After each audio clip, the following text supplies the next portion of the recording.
Traffic वैफिक में फंस जाते हैं।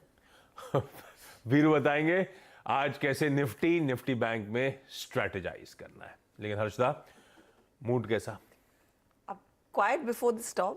अब वो स्टॉर्म वाकई में आएगा या नहीं अमेरिकी मार्केट्स में देखना होगा, लेकिन शांत, बहुत शांत कारोबार देखने को मिला। इनफैक्ट कल शाम को जब आपका मैसेज आया था कि कल ग्लोबल चर्चा कर लेते हैं, तो तब मैं देख रही थी अमेरिकी बाजार डाउ तो करीब 156 पॉइंट ऊपर था। फिर आज सुबह में देखा तो सिर्फ 98 अंकों की बढ़त रह गई। तो ऊपरी लेवल से थोड़ी बहुत मुनाफा वसूली, लेकिन क्लियरली सभी की नजरें हैं कि आज शाम को वो डेटा पॉइंट क्या निकल कर आता है, और मोस्ट इंपॉर्टेंटली फिर फेडरल रिजर्व की जो मिनट्स हैं उसमें क्या रीडिंग आती है, जो सिलिकॉन वैली बैंक की क्राइसिस एक्सेट्रा, उसको लेकर क्या फुटप्रिंट यहाँ से आगे आता हुआ दिखाई देगा। लेकिन जैसे वो सेकंड हेडलाइन में भी आप मेंशन कर रहे थे कि कच्चे तेल और सोने में क्यों एक्शन देखने को मिला, क्योंकि कुछ लोग कह रहे हैं कि जो मई वाली पॉलिसी होगी वो शायद लास्ट हाइक वाली पॉलिसी होगी, पर उम्मीदों पर दुनिया कायम है, वही स्थिति बनती हुई दिखाई दी। एक चीज मैं नोटिस कर रही थी आशीष, अदर देन द फैक्ट कि आईएमएफ ने एक वार्निंग दी है कि इस समय जो ग्लोबल सिचुएशन है इकोनॉमिक ग्रोथ को लेकर वो थोड़ी सी वीकेस्ट है, और वीकेस्ट ग्लोबल एक्सपेक्टेशंस इन्होंने FY24 के लिए सामने रखे हैं।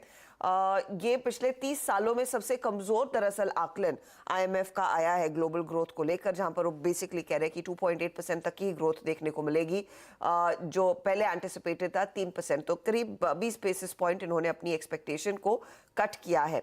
अमेरिका को लेकर वो खासतौर से कहते हैं कि अमेरिका इस साल एक्सपैंड करेगा 1.6%, यूरो जोन में ना के बराबर ग्रोथ होगी 0.8%, और यूके कॉन्ट्रैक्ट करता हुआ दिखाई देगा। और इस बीच भारत के लिए अगर आप भारत की छवि देखें बाकी ग्लोब के सामने, तो हमारे लिए इतना ज़्यादा कुछ नेगेटिव नहीं है। 6.1 का अनुमान था, वो 6% से हल्की सी नीचे 5.9%। तो मुझे लग रहा है हमारे लिए सिचुएशन काफ़ी कंफर्टेबल होती हुई दिखाई देगी। लेकिन एक और चीज़ यहाँ पर दरअसल आईएमएफ ने की है कि पहले आईएमएफ का जो सेंट्रल बैंकर्स का स्टांस होता था ना, कि कैसे वो दरअसल ग्रोथ वर्सेस इन्फ्लेशन को टैकल करें, इस समय जो स्टांस है वो फाइनेंशियल स्टेबिलिटी वर्सेस इन्फ्लेशन है। और आईएमएफ के चीफ इकोनॉमिस्ट तो ये भी कहते हैं कि दरअसल शायद कुछ और टाइटनिंग जारी रहती हुई दिखाई देगी, और जो फाइनेंशियल स्टेबिलिटी है इस समय ठीक दिख रही है, लेकिन आगे सिचुएशन अगर वर्सन होती है तो शायद कुछ और कमर कसनी पड़ सकती है। तो ये कुछ स्टेटमेंट्स निकल कर आए।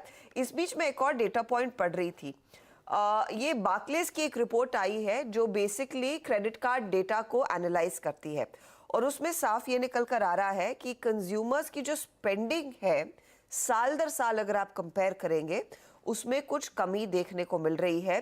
बार्कलेज का US credit card spending data base जो है वो 0 के नीचे गया है, और ये संकेत अच्छा नहीं है। इस साल की शुरुआत से हमने देखा है डिक्लाइन, लेकिन अब वो 0 के नीचे जाता हुआ, यानी कि लोग फिजूल खर्ची इस समय नहीं कर रहे अमेरिका में। और अमेरिका में हम सब जानते हैं कि क्रेडिट कार्ड ही सबसे पहला विकल्प होता है कुछ भी खरीदने के लिए, और वहां पर अगर डेटा पॉइंट्स अच्छे नहीं, यानी कि वहां पर भी डिस्कम्फर्ट है, तो वो एक साइन होगा। और उस पर देखते हैं कि आज शाम को जो डेटा पॉइंट्स निकल कर आते हैं और FOMC क्या फाइंडिंग निकाल कर देता है। कुल मिलाकर विदेशी बाजारों के लिए आज बड़ा क्यों नहीं है, बस वो IMF का डेटा है, और उसमें हमें बस ये और बड़े डेटा का। तो तूफान से पहले की शांति हो, तूफान आएगा नहीं आएगा पता नहीं, लेकिन उससे पहले की शांति है ग्लोबल इक्विटी मार्केट्स में। अमेरिका में फिजूल खर्ची नहीं कर रहे हैं, और हमारे